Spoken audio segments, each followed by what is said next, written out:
Even if you aren't officially responsible for teaching map skills at your grade level, it's still important and extremely beneficial to make time for lessons involving direct instruction related to this concept.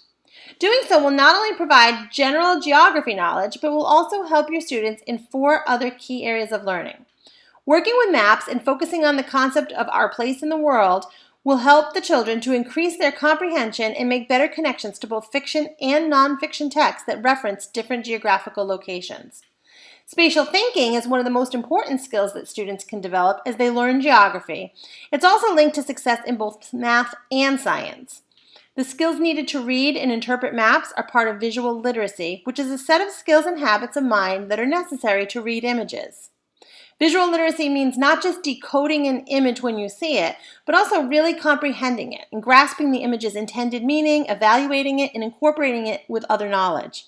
Additionally, almost all social studies topics that your students are going to encounter require an understanding of where historical events took place. All of the skills required both analysis and interpretation of maps. This means map skills lessons need to go beyond just teaching map conventions. Map conventions refer to things like latitude, longitude, scale, how to use a map, map symbols, and how to locate cities and countries. These are lower order practices, and while they are important to know, the true benefit comes from using maps to help students visualize scale and the relationships of different geographical locations to one another. There are a lot of great books focused on the topic, but the one that I feel is best for really helping children in grades K to 5 understand how various places relate to one another and to strengthen their visual and spatial skills is a book called Me on the Map by Joan Sweeney. Upon first looking at it, it definitely presents as a book that would be used for younger learners, kindergarten, first grade, second grade, and it very much was designed in that way. However, when you're looking at it as a book for teaching those skills of where you relate in terms of a global aspect, it really takes things down to a simple level and is very much appropriate for grades K through 5. If you don't own the book, you can always borrow it from the library, but I've also found that this book is available online. If you just go to YouTube or Google it, you'll find read-alouds of it, which I thought were great because I used it in my own classroom and projected it onto an interactive whiteboard. I've also created a collection of hands-on social studies activities that I used with my students over the years, which have been absolutely outstanding to help children understand those abstract skills. They're hands-on projects, and they help to just really kind of bring that concept home for them, and I made sure to include a lot of different options within the packet. It's been used by thousands of teachers with great feedback. Teachers who've used it have said it's amazing, probably the best bulletin board that they've ever used. Others have said that they've used it as a display. They've gotten compliments. Kids really enjoy it. It's just a great collection of projects that make it easy for teachers to talk about maps, explain what they are, and it really kind of creates a hands-on visual way for the kids to understand. The Me on the Map resource contains 3 different projects to choose from.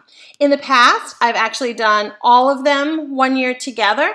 I've had years where I've just done one at a time. My favorite is the flip book, where I've included a stack of locations starting with the child, their home, their town, their state, and as it gets bigger and bigger, they understand how the things relate to one another.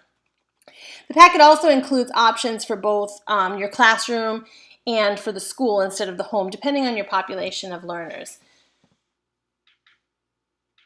The nesting circles are very similar to that same concept where it shows how the different areas relate to one another and as it gets a little bit larger. And last, I've included booklets or posters that can be used if you really want a simple no prep, no cutting option.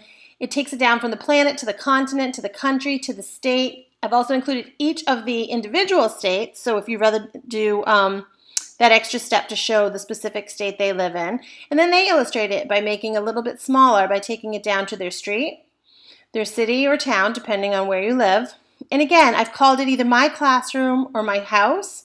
My school or my house, or also my classroom or my room. They could use their bedroom. Out of sensitivity, some children may be part of a transitional population.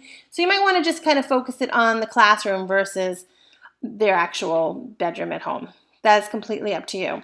Once completed, the boards make an outstanding display. They look great on a bulletin board. I usually did this very early in the year because I thought that these skills were very important to grasp early as we related them to literature and concepts throughout the year.